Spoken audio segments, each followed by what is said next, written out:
No one believed her when she said the letter had been sent to the wrong address on purpose. They thought it was the grief talking, 69 years old, 3 months out from losing her son James, and now she was reading intentionality into a clerical error in a dead man's correspondence. Her brother William said so in the careful tone he used when he was being kind to someone he had already decided was temporarily irrational. He said it while sitting at her kitchen table with a cup of tea she had made him, holding the envelope she had shown him, not looking at it. She took the envelope back. She looked at the address again. Her address, correct except for one detail, her old address, the house in Charlottesville she had moved out of 4 years ago. The letter had been forwarded twice and had arrived 6 weeks late from a law firm in Glenwood, Virginia, and inside it was a single paragraph notifying her that she was the named beneficiary of a property on the New River and that she should contact the firm at her earliest convenience. The letter was addressed to Beatrice Dunmore. She had been Beatrice Dunmore until she married Frank at 26, and she had kept Frank's name even after Frank died. She had been Beatrice Park for 43 years, but she had been born Dunmore, and her son James, Frank's son too, but James, who had his own way of understanding things, had known her maiden name, had used it, had addressed this letter with her maiden name to an address she had not lived at for 4 years because James had not been good with administrative details. And she had understood this about him, and she had never stopped being Beatrice Dunmore in the ways that mattered. She had called the law firm in Glenwood the morning after the letter arrived. She had booked a room at a motel in Glenwood for the following weekend. She had loaded River's things into the car. River was a German Shepherd James had rescued from a shelter the previous year, trained himself, and left in Beatrice's care when he became ill. River was 3 years old, long-legged, with the lean build of a young working dog and a coat that was more black than tan, the gold showing mostly at his legs and the inner curve of his ears.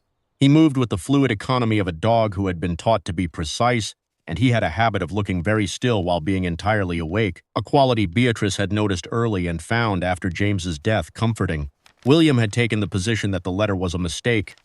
River had taken the position that they were going to Glenwood and that this was correct. James had died of cancer at 44, which was too young by any measure and felt to Beatrice like an insult to the arithmetic of things. She had expected to go first, had spent the last 3 years of his illness reorganizing her expectations and finding none of the reorganization adequate. He had been her only child. She had been in many ways his closest person, not because Frank had not been a good father, but because James and Beatrice shared a way of thinking, a habit of noticing small things, a preference for indirect communication that had sometimes frustrated others, but had made their own exchange efficient and full. When James died, he left his apartment to a friend and his books to the public library and his tools to a neighbor who had admired them. He left River to Beatrice with a note that said simply, "River knows what he's doing. Let him." She had let him. She had not always known what he was doing, but she had let him do it. William had called 2 weeks after James's death with what he described as a suggestion, which was his term for decisions he had already reached. He thought Beatrice should consider selling her house. It was too large for one person, the market was good, and there was a senior community he knew of that was appropriate for. And here he had chosen his words with the care of someone navigating a narrow passage for someone of her situation. Beatrice's situation was widowed for 6 years, recently bereaved, living alone in a house that was, in William's assessment, too large. She had listened to William's suggestion in the way she had learned to listen to him, all the way to the end, so that the silence after would be complete and clearly not an invitation for continuation. Then she had said, "I'll think about it." She had no intention of thinking about it. She was thinking about Glenwood, Virginia. The law firm in Glenwood was called Sutton and Associates, operated by a man named George Sutton who had handled James's affairs in the last year of his life, as James had arranged for someone to handle the affairs of a person who knows they are running out of time and wants to be organized about it. George Sutton met Beatrice on a Saturday morning in April, his first words confirming that James had asked him to hold the file until she came. "He said you might take a while," George Sutton said. "He said you'd need time to find the letter." "It was addressed to my old house," Beatrice said. "He knew," George Sutton said. "He wanted it to arrive delayed. He said if it arrived too quickly, you'd still be in the worst of it and wouldn't be able to go." He paused. He was precise about human things. He was. That was exactly what James was. Precise about human things in the way of a person who has thought carefully about the people he loves. The property was a cottage on the New River 3 miles north of Glenwood, A quarter-acre on the riverbank with an old wooden dock and a structure that James had purchased 2 years before his diagnosis and had maintained for 1 year after it. He had placed it in a trust for Beatrice in the year of his diagnosis, with George Sutton as the trustee. The property was assessed at $46,000. Modest, the cottage small, the land uncomplicated. It was registered in Beatrice Park's name, which was her legal name, the name James had known since birth, but the letter had been addressed to Beatrice Dunmore because James had wanted to be specific. This was for his mother before she was anyone's wife, the person she was when she was simply herself. George Sutton gave her the key. He gave her the property documents, he said. He left a note inside the cottage, in the blue tin on the kitchen shelf. He said it would be obvious which tin. The road to the cottage ran along the New River for half a mile before turning down to the water. The New River was, contrary to its name, one of the oldest rivers in the world. James had told her this, standing in her kitchen 3 years ago, reading something from his phone. Paradoxically ancient, he had said in the way he announced facts that delighted him. Geologically older than the mountains around it. She had asked how that could be, and he had explained, and she had not fully followed the explanation, and they had moved on to dinner, and she had thought of it since sometimes when she thought of James and the things he knew. She pulled to the side of the road before the turn to the cottage and looked at the river through the windshield.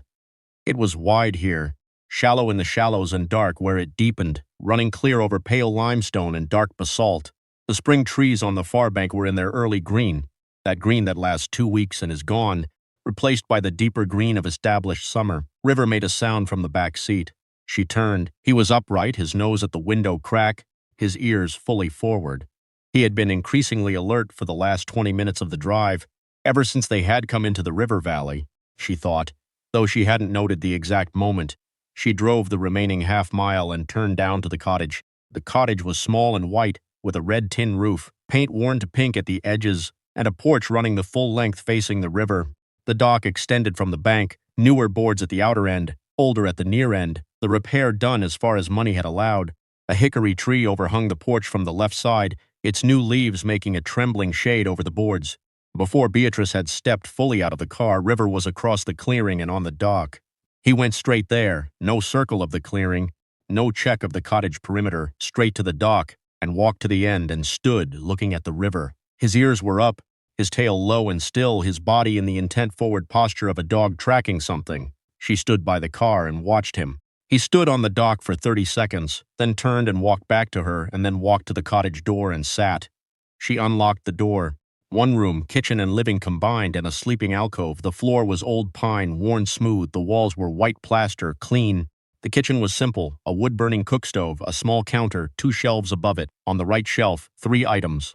A coffee cup, blue enamel, a folded cloth, and a tin blue, the paint worn in a circle on the lid where hands had opened it.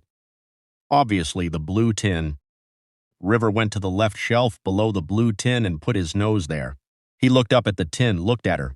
She reached past him and took the tin down. Inside, a folded letter, a key she did not recognize, smaller brass, the head shaped differently from any lock she could see in the cottage, and a river stone, smooth and dark, the kind you pick up because the shape is satisfying in the hand. She recognized the stone.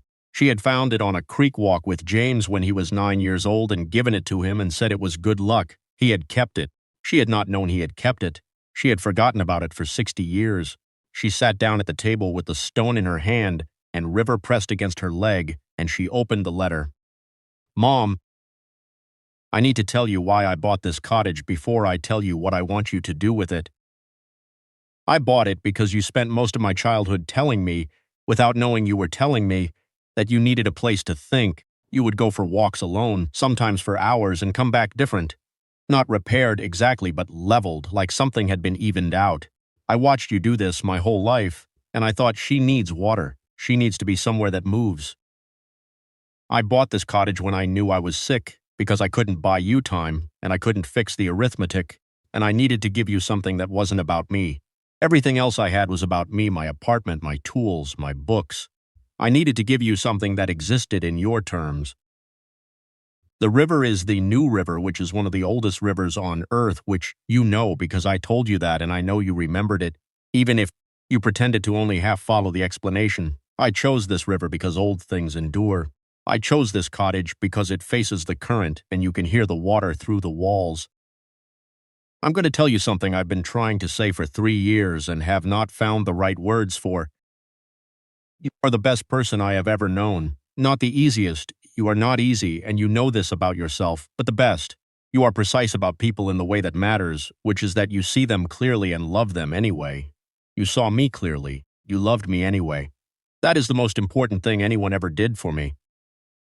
I am giving you this river because I don't know how to give you anything bigger.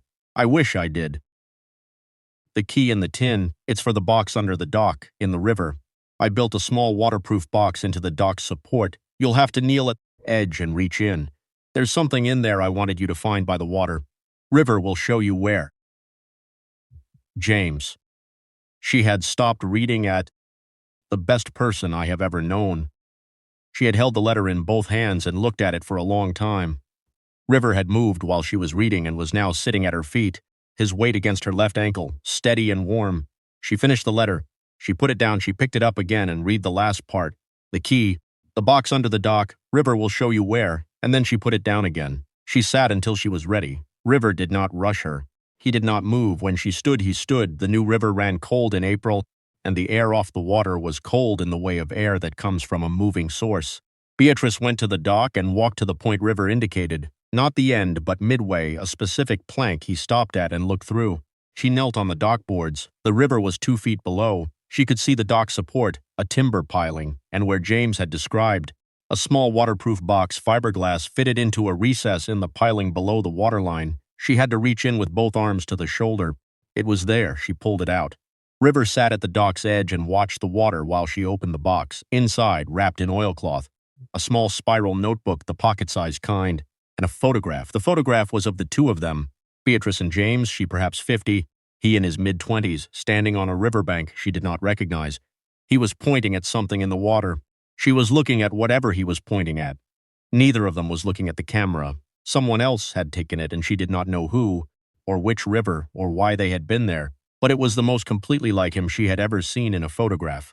The arm extended, the absolute certainty that whatever was in the water was worth seeing, the assumption that she would want to see it too. The notebook was his field notebook, the kind he carried to write down things he saw.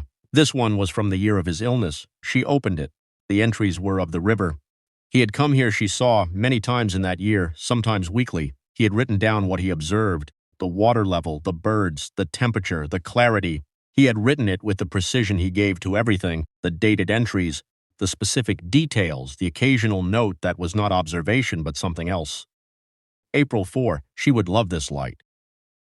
May 12, I keep thinking about the creek when I was 9 the stone. September 22, everything she gave me has gone through what I became. There is no separating it. She read the notebook sitting cross-legged at the end of the dock with the river moving below her feet. River lay behind her, his warmth at her back. She read it all the way through. When she finished, she sat with the notebook in her lap and the photograph on top of it, and she cried, not the contained, controlled grief of the 3 months since James died, but the other kind, the kind that has been waiting for a place wide enough to expand into. The river had width enough. River pressed his muzzle between her arm and her side and held it there, his weight, his warmth, the specific present fact of him. She let it happen. She let it happen until it was done, and then she wiped her face, and then she looked at the river. She drove back to Charlottesville in the late afternoon, the notebook and the photograph and the stone on the passenger seat, River in the back. She had called George Sutton before leaving to confirm the trust documents and the formal transfer. She would come back to sign the paperwork the following week. She did not call William. She would tell him eventually. There was nothing to hide. There was no drama to it. It was simply her son's gift and her property, but she was not ready to narrate it yet. Narratives required the thing to have settled, and the thing had not yet settled. She came back in May with a weekend bag and River and a box of things that would live in the cottage. Her good coffee cup, a blanket she liked, a book she had been meaning to read for 3 years. She found the cook stove serviceable with a damper adjustment and spent the first evening working out how to manage it, which was the kind of practical problem she found satisfying. The hickory tree had fully leafed by May, making a deep shade over the porch in the afternoon.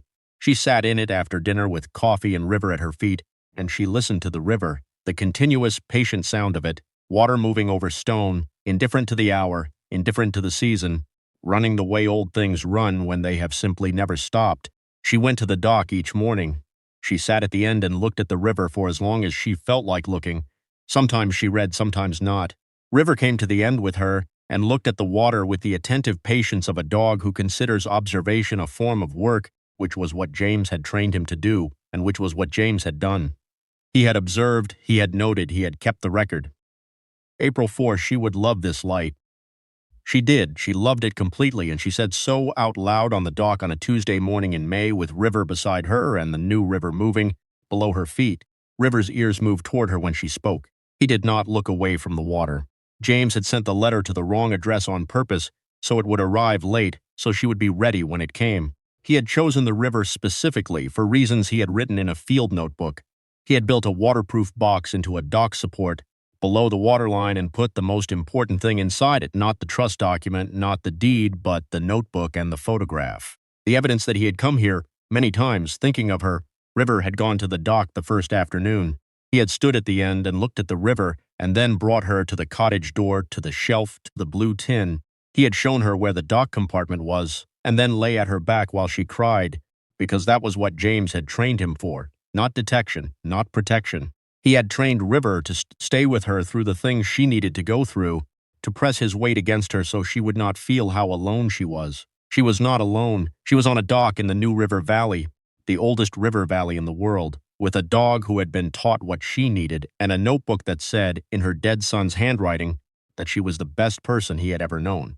Some things are worth carrying even after the carrier is gone. James had understood this. He had put the best things in the deepest place, where the water would keep them, where she would have to reach to find them.